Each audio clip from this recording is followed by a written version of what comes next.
Good morning. How are you now? Okay, good. I have bad advice, so let's pray so that God might say something through me. Lord, thank you for these people, for me, for us, for your community. We are in awe of your generosity and your goodness always. If we have eyes to see, we will see nothing but your kingdom and how you are working even in the midst of trouble. You are still good and wonderful and worthy of praise. So speak through me. Let us have ears to hear. In Jesus' name, amen. All right. How many of you have gotten away with something? Show of hands. Have you gotten away with something? Be honest. I have. Okay? No? Okay, a couple. I see a few hands. How many of you really got away? No consequences at all? Have you ever done something where you're like, oh, nobody will notice this? Do you feel good about that when you do that? Right?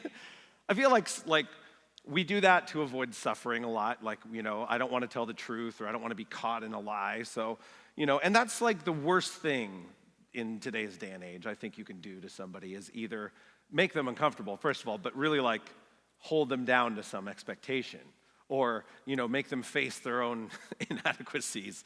We don't like that. We're very comfortable in this day and age, right? I love my comfort. I don't know about you. I like to hang out with my comfort. I have dates with my comfort. I take my comfort out frequently. My comfort and I spend a lot of my money. And, but you know what? No one I've ever met doesn't know. In other words, everybody I've ever met knows what I'm about to say, okay? Sometimes I have to do a thing I don't like so that I can be better off later on. Have you ever met somebody who doesn't know that, who honestly would be like, nuh-uh, I'll be comfortable all day long and things will be fine. Everybody knows this, but it sucks and nobody does it, right? Like, that's another universal. Everybody I've met doesn't want to do that. Now, you meet disciplined people, right?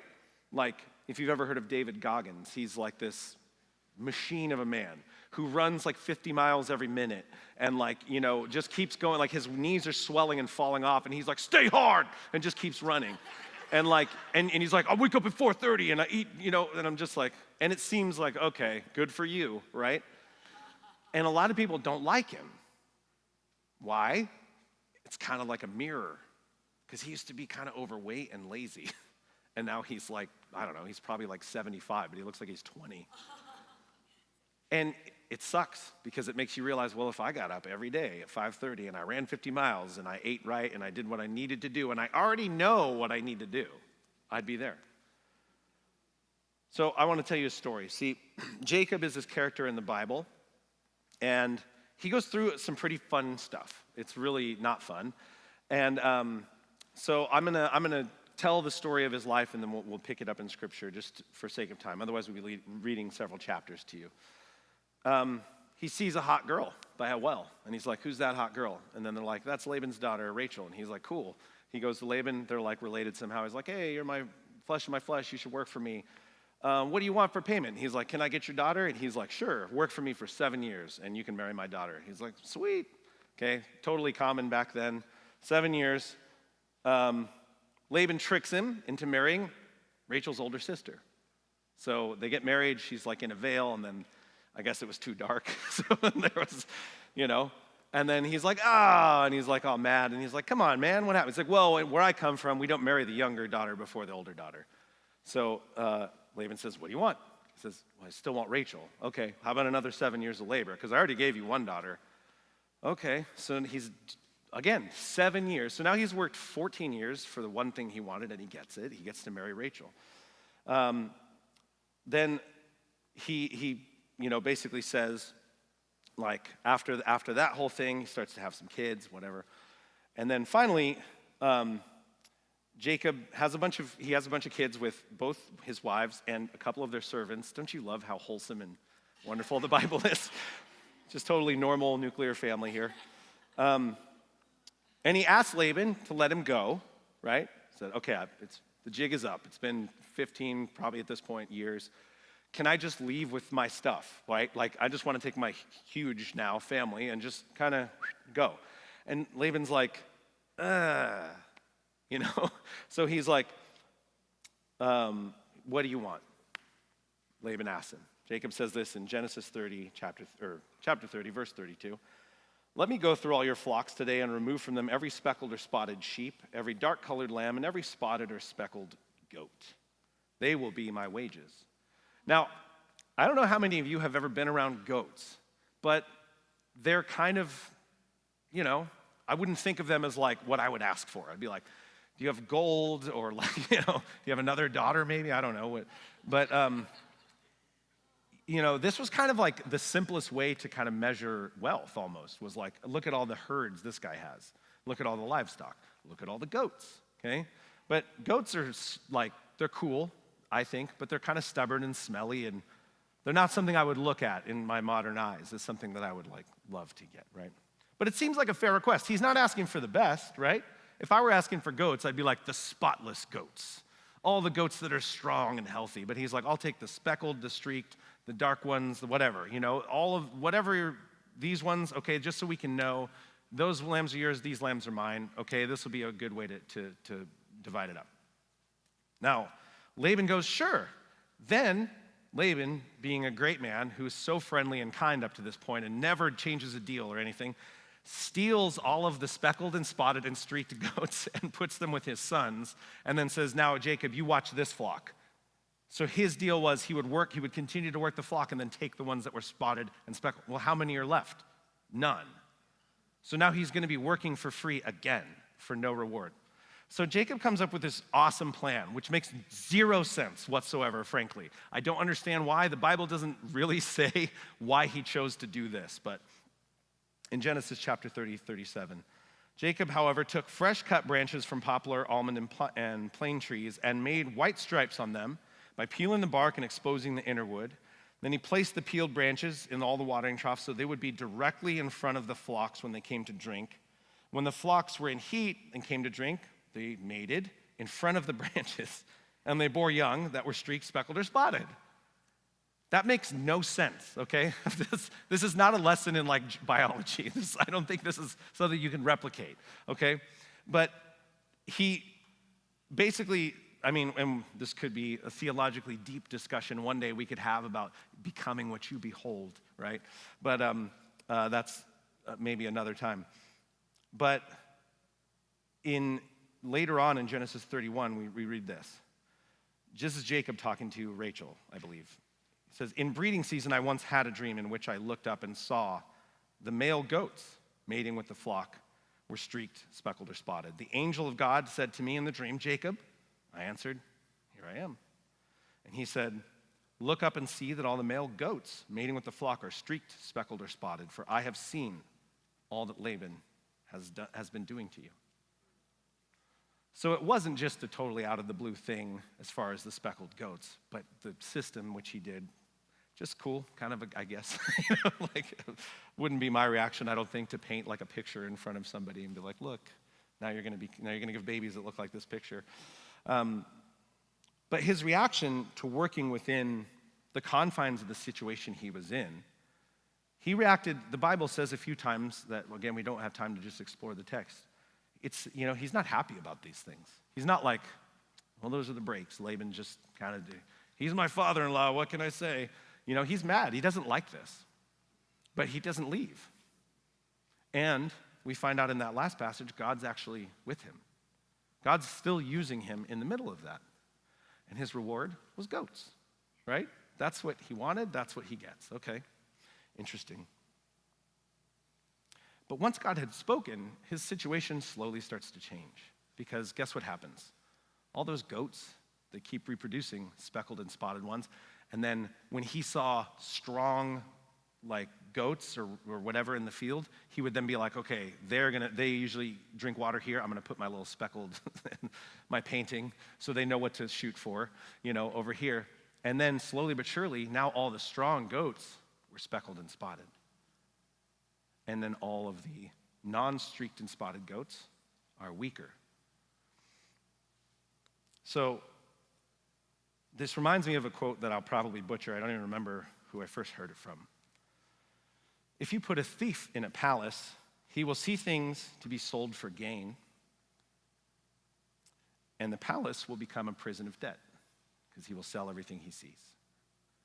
If you put a prince in a prison, he will turn the prison into a palace, and his heart will be set free.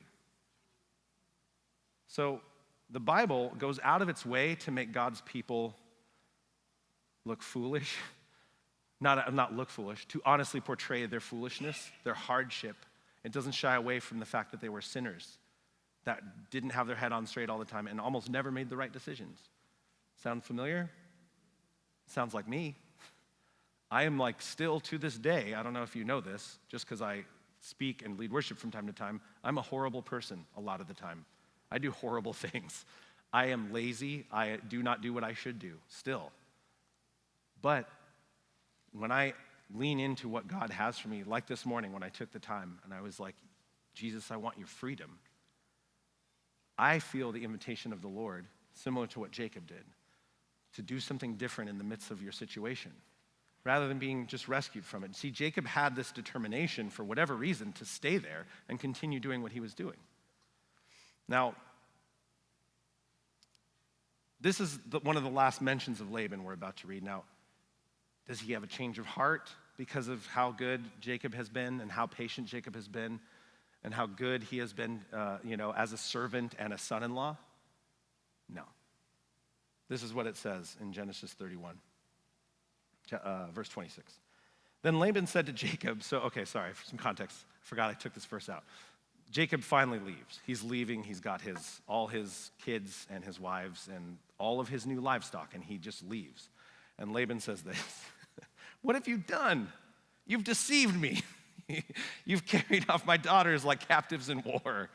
Which, by the way, they were like, let's go. His daughters were like, we should get out of here. Our fathers probably spent our inheritance at this point. Like, we don't have no reason to stay here. Why did you run off secretly and deceive me? Why didn't you tell me so I could send you away with joy and singing, the music of timbrels and harps? You didn't even let me kiss my grandchildren and my daughters goodbye. You have done a foolish thing.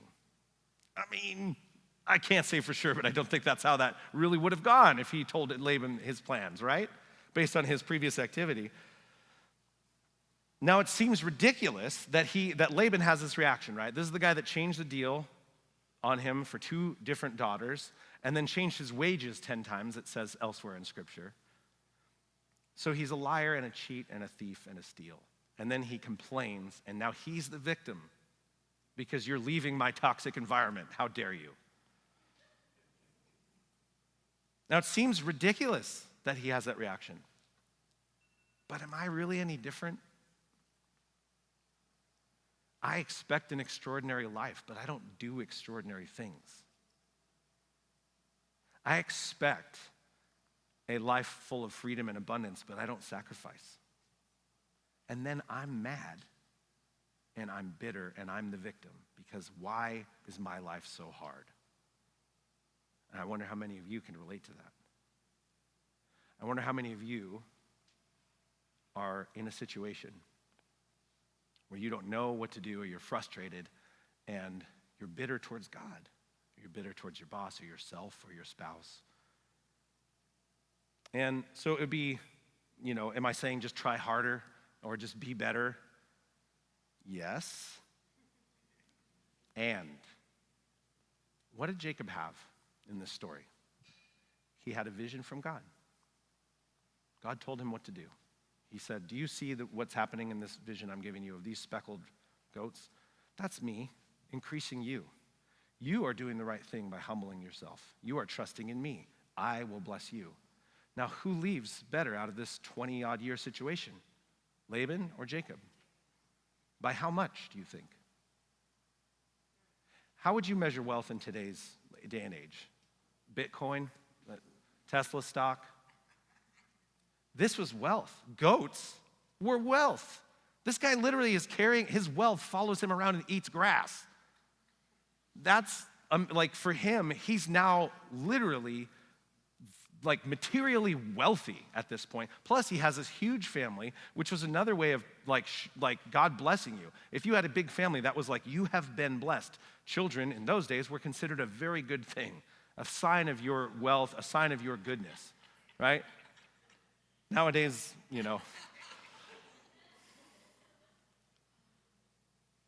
Laban stole, cheat, and did everything wrong, and he still ended up feeling like, woe is me.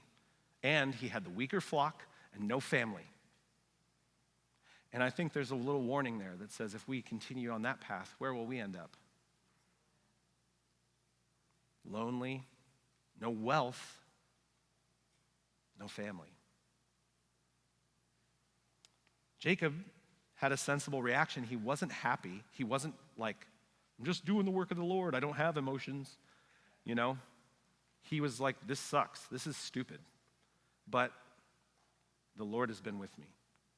And the Lord is with me, and I will do as he says. Because then when he leaves, there's no sorrow and there's no hesitation.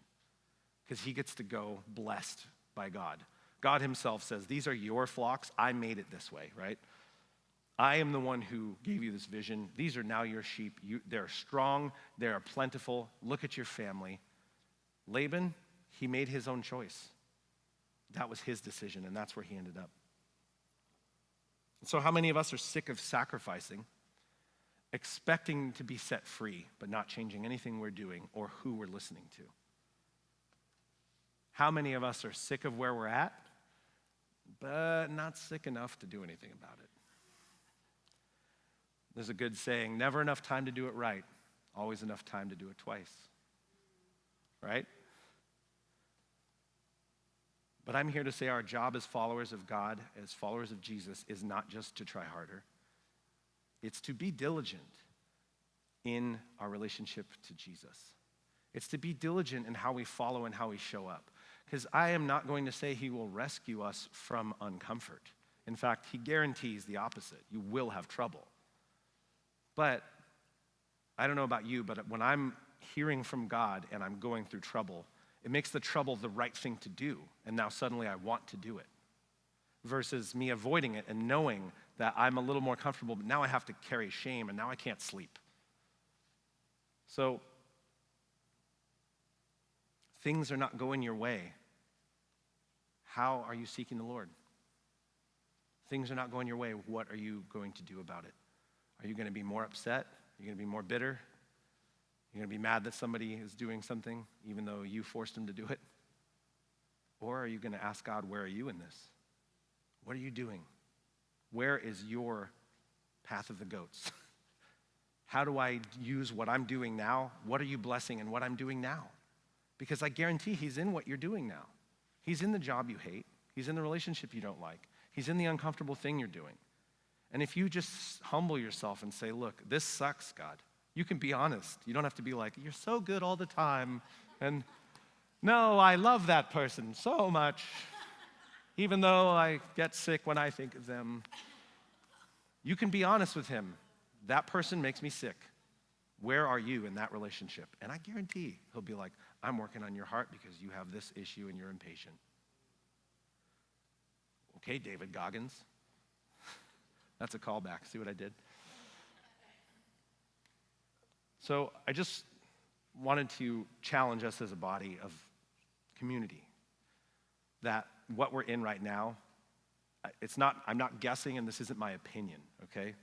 It is the way out. What you're in is the way out of what you're in. You're not going to just you're not going to be lifted out of it miraculously. Well, maybe you will, but I'm not going to promise that. What I will promise you is that if you lean in and ask God what he's doing, the situation will change. Your comfort level in it will probably get more resilient because now you have help, right? Now you have something you can do. And I've yammered a little too long. I have a great story on this. I'll tell you another time. Ask me after the service.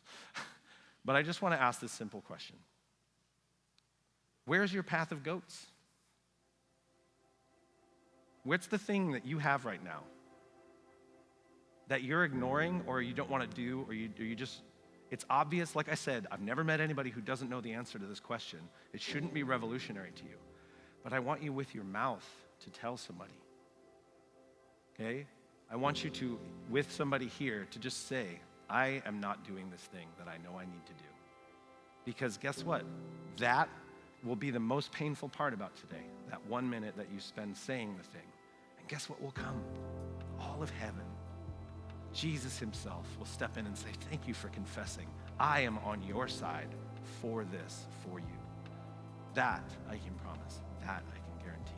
So find one or two at most other people and just quickly just get to the point. Don't beat around the bush. This is what I'm struggling with. This is what I know is the path of goats. So just take a few minutes and do that. Thank you. Oops.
All right, let's come back together. How were your discussions?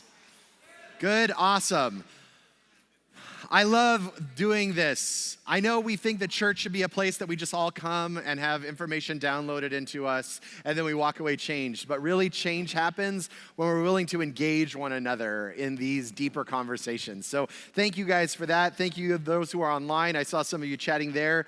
We're going to talk about our next animal today. You know, it's interesting when I talk to people about their image of God and how they view God and what their perspective of him is, so many people have this image of God that he is angry with them, that he is frustrated with them, that he is discontent with them, that they're angry for what they've done, how they're living their lives, what they're doing. And in fact, sometimes when I invite people to come to humanity, to a gathering or even to a humanity group, I'll get the classic response of, if I walked in that building, I might be struck by lightning.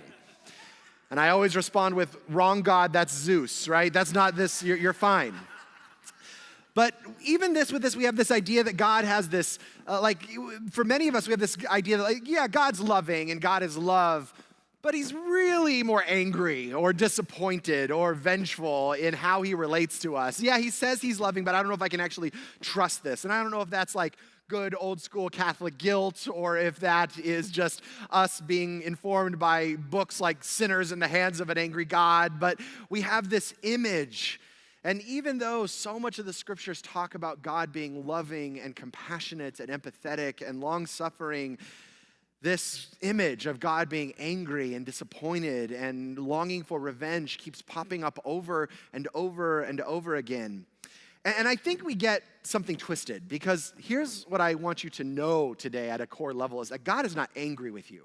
That there is no one who God is angry with. But here's the thing. God does set you free and give you the ability to choose. And with choices come natural consequences that come along with them. And so as much as God longs for us to follow him, and he gives us his scriptures and ways that we are to follow him, he says, look, I'm going to set you free. You're going to make your choices, and you get to live with the consequences of the choices. I'm not going to intervene, because that's what freedom does. Here at Humanity Church, we do a parenting workshop around this material called Love and Logic. And at the core of Love and Logic is helping kids empathetically experience the consequences of their choices. And that is something that is so hard for parents to do, because we want to rescue, we want to make sure everything's okay, we want to give them third, fourth, fifth, second chances in this. But part of helping kids learn wisdom is helping them recognize that there are consequences to every single decision that they make, and allow the consequences to happen. In fact, we set up situations where our kids get to choose freely, and then we pray that they choose poorly, so that they can actually learn the consequences on the other side of that. I remember early on in this, we told our kids a statement every single night before they went to bed. You're allowed to keep any toys that you put away at the end of the night. And we would tell them that. We'd say, hey, before you go to bed, you're allowed to keep any toys that you put away. You're totally allowed to keep them. And so the kids would go to bed, and at night, Marla and I would go out there and pick up all the toys that were on the floor and throw them in the trash can. And the kids would wake up in the morning and go, where are the toys? I said, we thought you didn't want them. We told you could keep any toys that you wanted, and that others, we just assumed that you didn't want them. Now, let me just tell you, it took about 2 rounds of that before our kids realized, if I want my toys, I need to put them away. Suddenly, it became urgent. Suddenly, it wasn't like they'll be there in the morning, mom and dad will pick them up. And guess what Marla and I do not have to do anymore? Pick up toys at the end of the night, because they recognize that if I make this choice, this is the consequence over here. If I make this choice, then I get to keep my toys that I want over here. And here's what studies after studies after studies have found is that children who don't actually get to experience consequences, children whose parents remove them of the gift of consequences, end up more anxious and depressed, because they don't actually recognize or know how to gain wisdom in the world. They don't recognize when I make this decision, this happens. They don't know when I screw up this way in this relationship, these are the natural consequences. They don't recognize that when I engage in relationships or with my stuff or with even my own physical body in a certain way, that these consequences come. And if those consequences are constantly removed from them, then they actually don't know what happens when they do things in life. They don't know. Could you imagine how scary it would be walking through life not knowing the consequence of draining your bank account or getting in a fight with someone? Some of us don't know those consequences, but we find ourselves anxious when we don't know those things. And so the same thing goes for us. that God allows us to go through certain situations. It's one thing for God to be vengeful and saying, I'm getting back at you. It's another thing for God to say, hey, you are free to choose, and I'm going to allow you to experience the full weight of the consequences that come with that in order to guide us towards becoming the people that he longs for us to be. That he uses the natural consequences of our decisions to guide us and move us and to shape us into the people he longs for us to become. And God did the same thing with his people, Israel.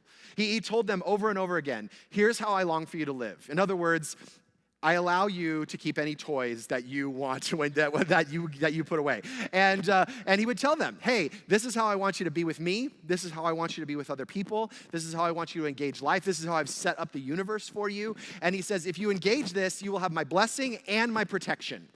I will not only protect you from anything that's around you, but I will bless you with more than you could ever ask or imagine. And then he allowed the Israelites to do what they did. And there were times when they made really destructive choices, and he removed his protection and blessing from them, or they removed themselves from his protection and blessing, and they got to experience the full consequences of that. And then there were times where they made really healthy, life-giving decisions, and they stayed within his covering. They stayed within his blessing. They stayed within his protection. And there is this passage in Joel chapter 2, starting in verse 23, that involves kind of a disgusting animal, but we're going to talk about it today, that engages in this principle. And this is a moment right after the Israelites have disobeyed God and they have been experiencing the fullness of their consequences. They have realized the fullness of the weight of their choices, and their lives have been destroyed because of that. And this is what God is saying to them at the end of this period. He says, be glad, people of Zion. Rejoice in the Lord your God, for he has given you the autumn rains because he is faithful. He sends you abundant showers, both autumn and spring rains as before. The threshing floors will be filled with grain. The vats will overflow with new wine and oil. I will repay you for the years the locusts have eaten. The great locusts, the young locusts, the other locusts and the swarm of locusts, my great army that I have sent you, you will have plenty to eat until you are full. And you will praise the name of the Lord your God, who has worked wonders for you. Never again will my people be ashamed. Then you will know that I am in Israel and that I am the Lord your God, and there is no other. Never again will my people be put to shame. Now, people love this verse. People quote this all the time, especially when they get really charismatic on the stage, like, the Lord's going to repay you for the years the locusts have eaten, right? This is one of those feel-good verses, but there's actually something very troubling inside of this verse that troubles me, that actually gives me pause in the middle of this, because he actually says, he's saying this to us. He says that this was his great army of locusts that he sent. So this isn't a verse about, hey, life is hard, and when hardship comes at you, I'm going to make sure that you get back everything that you were owed. Maybe someone did something to you about this. No. He's actually saying all of this that has happened to you, all of the destruction that's taking place, it's the result of your choices. It's the result of the decisions that you've made in your life. And he says, my army of locusts have come, and they have devoured everything. And he says, I love his description, because he's not just the locust. He's like, let me tell you about all of my locusts. I got big locusts. I got small locusts. I got these other locusts. I got swarms of locusts. They all came. I just let them all come, right? So he was like, I got all kinds of locusts, and they all came, and they destroyed everything. Now, if you've ever seen a swarm of locusts, it's insane. Because all over the world, there are seasons where locusts come, and they literally devour everything. I encourage you, after this, look up on YouTube, swarms of locusts, and you will see there are just armies of what looks like grasshoppers that will come through nations, and they will literally within hours wipe out every single thing on the ground. Every single crop, every single plant, every single tree, sometimes every single animal in the area. In fact, there are places like Malawi and even Afghanistan over the last few years who have had swarms of locusts go through and decimate entire ecosystems and decimate entire economies, because they can destroy everything in minutes. And there are places, even when swarms of locusts come, that it blots out the sun. So it looks like it's nighttime because of how thick these bugs are, flying through the air, eating everything in their path. They are so destructive when they come into this space. And look, here's the reality, is there are times when our actions and our decisions move us outside of the blessing of God and move us outside of the protection of God. When we are connected to Him, there are benefits of protection and blessing and provision that comes when we are connected to Him and we are following Him and we are engaging in Him with our lives. But when we move outside of that protection, when we move outside of that blessing with our own choices, God's like, look, all bets are off.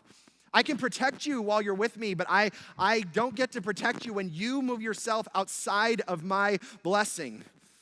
And look, all of us have made decisions at times that have moved us outside of those spaces, where we've made decisions in our relationships and we've decided to step into places like bitterness and anger and being out of alignment with His wisdom for our relationships and the people that we say matter to most to us. We make destructive decisions in our finances and how we engage our resources that God has given us. We place our identity into certain things. We place our hearts and our minds into spaces that were never meant to be put there, and we suffer the consequences for that. Not because God is angry, but because we have removed ourselves from His blessing and protection. And then when the locusts come, we start asking, God, where are you? Why have you abandoned me? And God's saying, no. This was your choice. You chose this. And you decided to move outside of my protection. You decided to move outside of my blessing. I do not long for this. But here's the thing. This is what I love about the beauty of the heart of God. And it comes in this passage. He says, you moved out of my blessing. You moved out of my protection. And yes, my army of locusts, they came and they devoured you.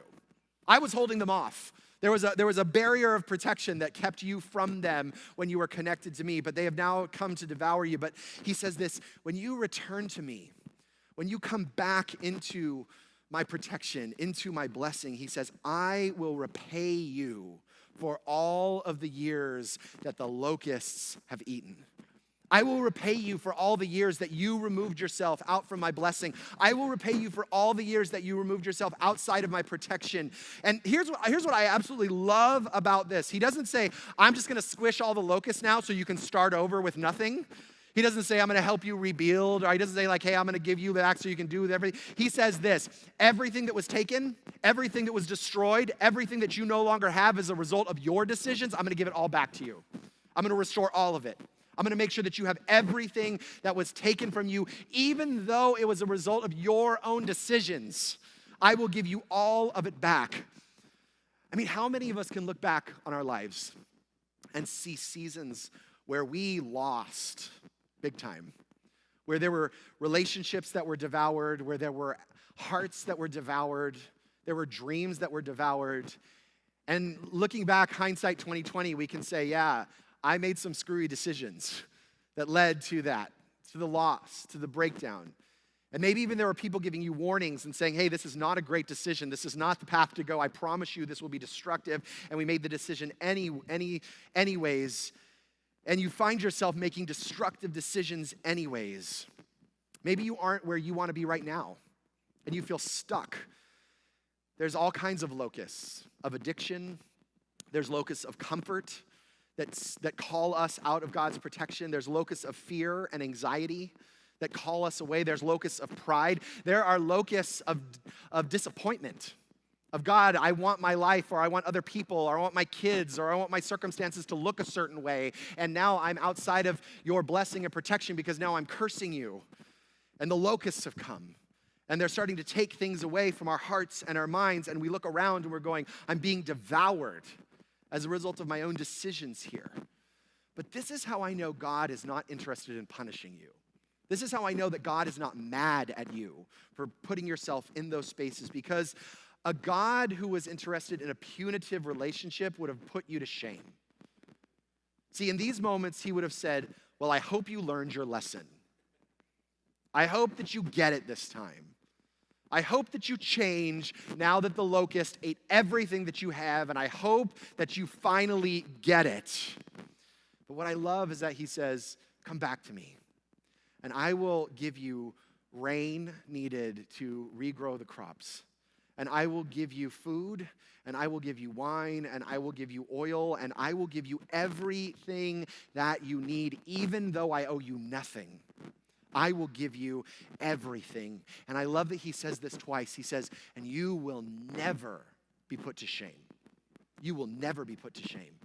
You will never walk around saying, I'm less than, or my life is not as it should be, or that God is disappointed in me, or that God has left me. He says, you will hold your head high, even in the midst of the choices that you have made over your life. See, I know that there are some of you in this room looking out at devoured parts of your life. And maybe it's past, and maybe it's present, and maybe you're in the middle of it. Areas of your heart that have been devoured, areas of your mind and your thoughts that have been devoured, area of your physical body that have been devoured, areas of your spiritual connection with God that have been devoured because of your own decisions, and you feel like you've lost, and maybe you're carrying shame because of the choices that you made, or you can't get out of it, or you feel like you can't have the resources, or you don't know where to go, and you're wondering, will I ever get it back? Will I ever get it back?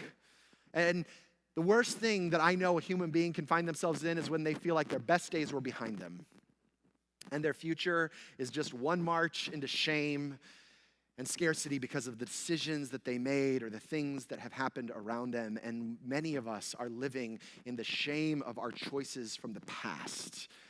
And when we find ourselves there, we find ourselves devoured. But I'm here to tell you today that the God who owns the locusts will repay everything that they have taken. He is still saying today, I will repay everything that has been taken from you. You will have more than enough. I'm not just going to let things neutral. I'm going to repay everything. You will not be put to shame. You will hold your head high. You will live with a sense of pride because you are the people of God if you're willing to return to him. And I love that he says this, I will return the years that the locusts have destroyed. Time's a funny thing, isn't it? Because we think of it as a limited commodity. Time keeps on ticking into the future, right? That we're just at the whim of the clock, that it's ticking constantly. And I don't know how God restores time to us, because that's what he says he restores. He restores years. But here's what I do know is that have you noticed that time moves slower and faster through certain seasons of your life? How many of you have ever been through like a beautiful season or a moment with someone and it seems like time stands still and you could be there forever? And how many of you have noticed there are other seasons where it feels like time is moving so fast that you can't keep up with it, that it's slipping through your fingers? See, here's what I know is that when we find ourselves in destructive seasons, it feels like time is moving so fast that we can't get it back. That we're just going through the motions and that it's day after day after day of destruction and despair and hopelessness and its shames, and the days keep going faster and faster and faster in the midst of our destructive decisions. But here's what I love that God says is that when you return to me, I will slow down time. I will give you back years. And so, yes, there may have been years that you spent in addiction. There may have been years that you spent in crazy decisions. There may have been years that you were wallowing in self-pity. There may have been years that you chose comfort over your calling. There may have been years where you chose self-protection over intimacy and connection and vulnerability. But guess what? I know those seasons were fast and time was moving quickly, but I'm going to slow everything down and I'm going to give you years that are filled with abundance, that will feel like decades compared to the years that were left over here. He will restore the years that the locusts have eaten. But it involves us returning to his blessing and returning to his protection and laying down all of the other places where we have removed ourselves from his covering and stepped back into that place with him, living in the covering of God himself. So here's what I would like for you to do. Find someone next to you. Don't just sit there. Find someone, talk. We have cameras on you. Just joking. But I'd like for you to just ask this. Where is an area in your life where you feel like the locusts have eaten? Maybe it's because of some decisions that you've made. And here's the other thing. You may have been in the path of someone else's destructive decisions and like your field got kind of eaten up because their field got devoured. You know what I'm talking about? It could be a spouse or a child or a coworker or a best friend that made some really crazy decisions and you were in the path of destruction. And it feels like, man, I got overwhelmed by that. So what is an area in your life where you feel like the locusts have eaten? And what would it look like for you to come with God, believing that it will be restored? All right, so find someone, take 5 minutes, and have that conversation.